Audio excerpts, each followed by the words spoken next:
جو انوار اور تجلیات اللہ کی رحمت کی نازل ہو رہی تھی، جہاں مصطفیٰ پہ نازل ہو رہی تھی وہیں صدیق پہ نازل ہو رہی تھی۔ اور ہم یہ بیان کر رہے تھے کہ صوفیہ جس کو توجہ اتحادی کہتے ہیں، اسی پر بات تھی نا نذیر صاحب، صوفیہ جس کو توجہ اتحادی کہتے ہیں، یعنی اکیلے میں رہ کر کسی کو توجہ دے کر کے اس کو اپنے رنگ میں رنگنا، اس کو اپنے بولیے رنگ میں رنگنا۔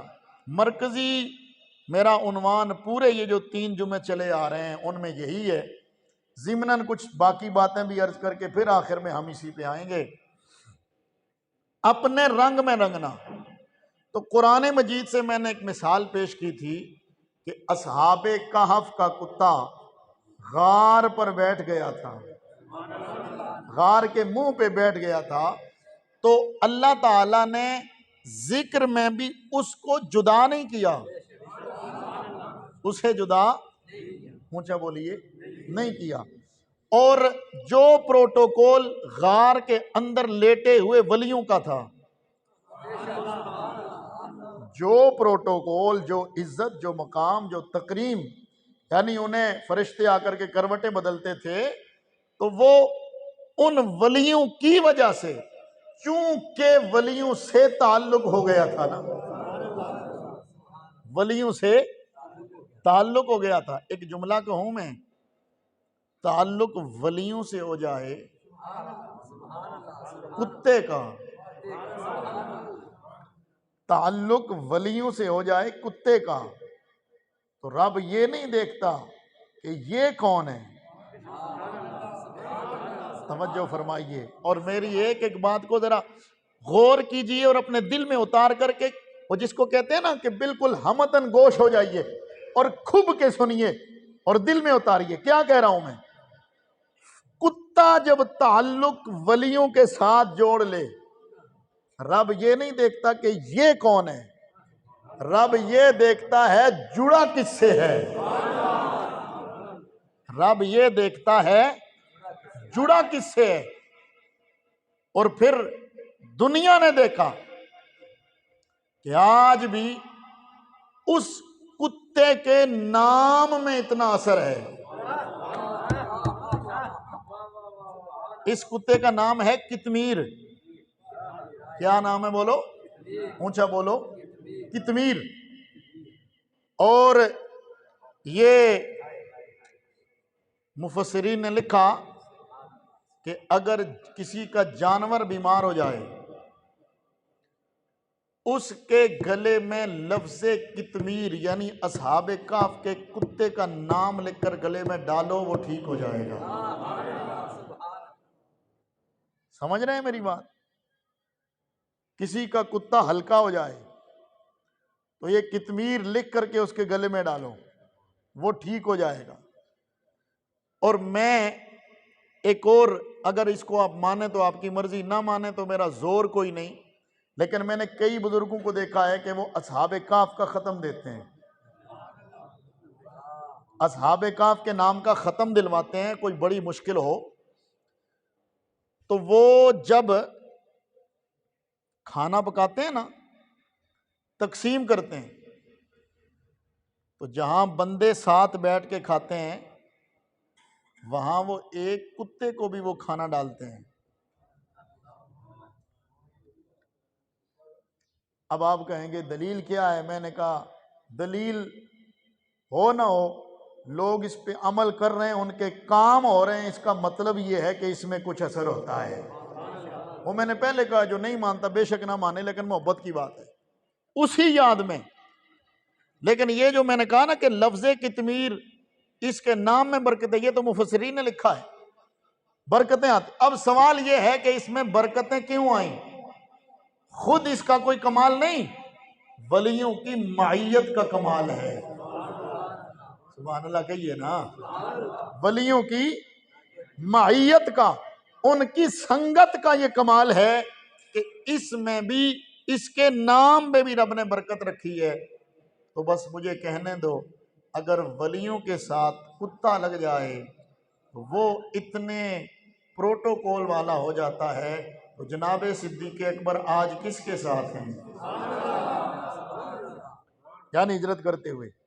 اب آگے آئیے، صاحب تفسیر روح البیان نے اور دیگر مفسرین نے محدثین نے لکھا قیامت والے دن کچھ جانور جنت میں جائیں گے، کچھ اونچا بولیے، جانور جنت میں جائیں گے۔ صرف میں جو بات آپ کو سمجھانا چاہتا ہوں اس پہ غور کریں۔ جانور جنت میں جائیں گے، ان میں یہ کتا بھی شامل ہے، اصحاب کہف کا کتا بھی شامل ہے۔ حالانکہ کتے جنت میں کیوں جائیں گے؟ کتے کا کام کیا ہے جنت میں؟ وہاں تو انسان جائیں گے۔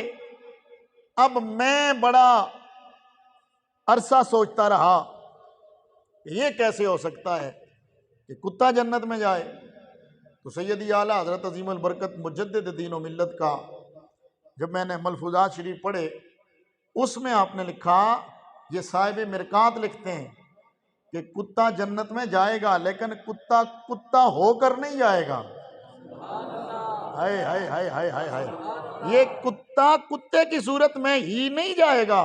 فرمایا وہ جو جناب حضرت موسیٰ علیہ السلام کے دور کا بلعام بن باعورہ تھا، وہ بلم باعور جس کو کہتے ہیں، وہ عابد تھا لیکن نبی کی گستاخی کر بیٹھا، ذلت و رسوائی اس کا مقدر بن گئی، اور یہ کتا ہے ولیوں کے ساتھ لگ گیا۔ کل قیامت والے دن اس بلعام بن باعورہ کی جگہ انسان بن کے کتا جنت میں جائے گا، اور اصحاب کہف کا کتے کی جگہ بلعام بن باعورہ وہ دوزخ میں جائے گا، کتے کی شکل میں جائے گا۔ کیوں؟ فرمایا جو نبیوں سے دشمنی رکھے رب اسے ذلیل سے ذلیل تر کر دیتا ہے، اور جو نبیوں ولیوں سے محبت رکھے اللہ اسے عزتوں کے تاج عطا فرما دیتا ہے۔ زور سے بولیے، توجہ۔ اب اصحاب کہف کا کتا وہ جنت میں جائے گا، توجہ فرمائیں ذرا، وہ جنت میں جائے گا۔ کیوں؟ ولیوں کے ساتھ رہا، ولیوں کے، بولو نا، ولیوں کے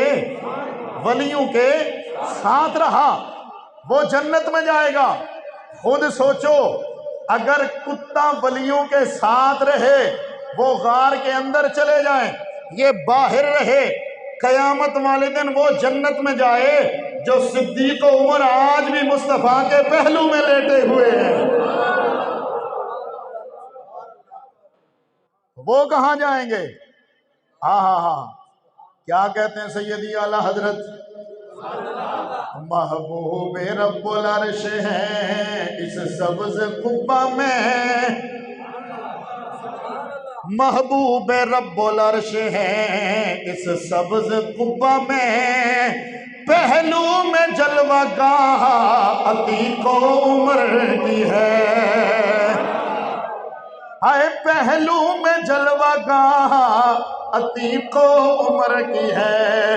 سیدی اعلیٰ حضرت فرماتے ہیں یہ جو رب ذوالجلال نے اپنے محبوب کے گنبد خضرا کو شان عظمت رفعت مقام عطا فرمائے ہیں، یہ جو اللہ کے عرش سے بھی بلند مقام رکھتا ہے، اور اس کی شان اس وجہ سے ہوئی ہے کہ اس میں رسول اللہ آرام فرمائے، اور جس جگہ حضور آرام فرمائے اسی قبے میں ابو بکر بھی مصطفیٰ کے پہلو میں لیٹے ہوئے ہیں، عمر بھی مصطفیٰ کے پہلو میں لیٹے ہوئے ہیں۔ اور یہ ساتھ رہنے کا ایک اور کمال سن لو، حضرت سعید بن مسیب فرماتے ہیں، حضرت سعید بن مسیب فرماتے ہیں جب واقعہ حرہ ہوا، حضرت جناب امام علی مقام امام حسین کی شہادت کے بعد جب یزید نے مدینہ پہ حملہ کیا اور مدینہ شریف کو اس نے اجاڑا، مسجد نبوی میں جماعت نہیں ہوتی تھی، 3 دن تک یا جتنے دنوں تک جماعت نہیں ہوتی تھی۔ حضرت سعید بن مسیب فرماتے ہیں وہ لوگ مسجد میں بھی آتے اور جو وہاں انہیں نظر آتا وہ اسے تہتے کر دیتے۔ میں دیوانہ بن کر کے حضور کی تربت اطہر کے قریب بیٹھ گیا، جب وہ آتے تو میں یوں سر ہلانے لگ جاتا دیوانوں کی طرح۔ انہوں نے سوچا یہ دیوانہ ہے، اس کو مار کے کیا کرو گے؟ جب وہ مجھے چھوڑ کے چلے گئے، فرماتے 3 دنوں تک مسجد نبوی میں تو اذان نہ ہوئی، جماعت نہ ہوئی، لیکن مجھے حضور کے روضے سے اذان کی آواز بھی آتی تھی، نماز کی آواز بھی آتی تھی۔ یہ کون ہے؟ یہ مصطفیٰ کے پہلو میں صدیق عمر لیٹے ہیں۔ گج کے کہیے نا سبحان اللہ۔ اب ذرا پھر پلٹ کے آئیے، صدیق اکبر میرے نبی کے ساتھ غار میں پہنچے، سبحان اللہ کہیں گے؟ غار میں پہنچے۔ میں نے گزشتہ جمعہ بھی کہا تھا کہ میرے نبی کو جناب صدیق نے اپنے کندھوں پہ اٹھایا، اٹھا کر لے گئے۔ آج صدیق کی شان کیا ہوگی؟ ایک دن میرے نبی باہر سے تشریف لائے، حضرت سیدہ عائشہ صدیقہ نے میرے نبی کو دیکھا، کپڑے ٹٹول ٹٹول کے دیکھ رہی ہیں۔